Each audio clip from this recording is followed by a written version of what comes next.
नमस्कार. स्वतःच्या भावनावर ताबा ठेवायला शिकावे, नाहीतर लोक आपल्याला त्यांच्या ताब्यात ठेवायला सुरुवात करतील.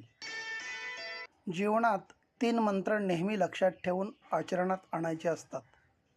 जेव्हा आपण आनंदाच्या भरात असतो, तेव्हा कोणालाही कसलेही वचन किंवा आश्वासन द्यायचं नसतं. आनंदातिरेकाच्या क्षणात जे आपल्याला पाळता येऊ शकणार नाही, असे काहीतरी आश्वासन दिले जाण्याची शक्यता जास्त असते. जेव्हा आपण रागात असतो, तेव्हा शक्यतो उत्तर देण्याचं टाळून शांत राहणंच हितकारक ठरतं. रागाच्या भरात नको ते प्रत्युत्तर दिले जाण्याची शक्यता जास्त असते.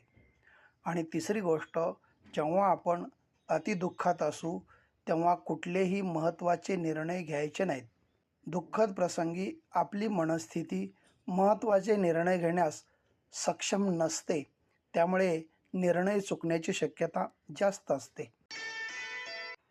एखादी गोष्ट गमावल्यानंतर तिचा शोध घेण्यात काहीच अर्थ नसतो, कारण शोधून फक्त हरवलेल्या गोष्टी सापडतात, गमावलेल्या गोष्टी सापडत नाहीत.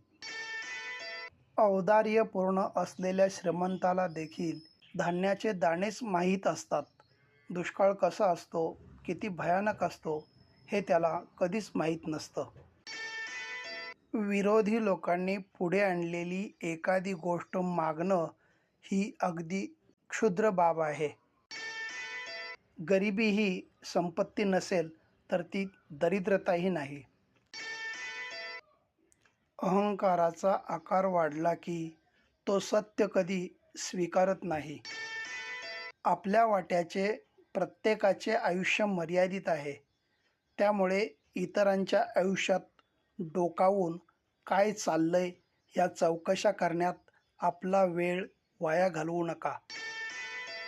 थोडा संयम आणि अधिक मौन पाळले तर अनेक समस्या सुटतील, तर बऱ्याचशा निर्माणच होणार नाहीत. धन्यवाद.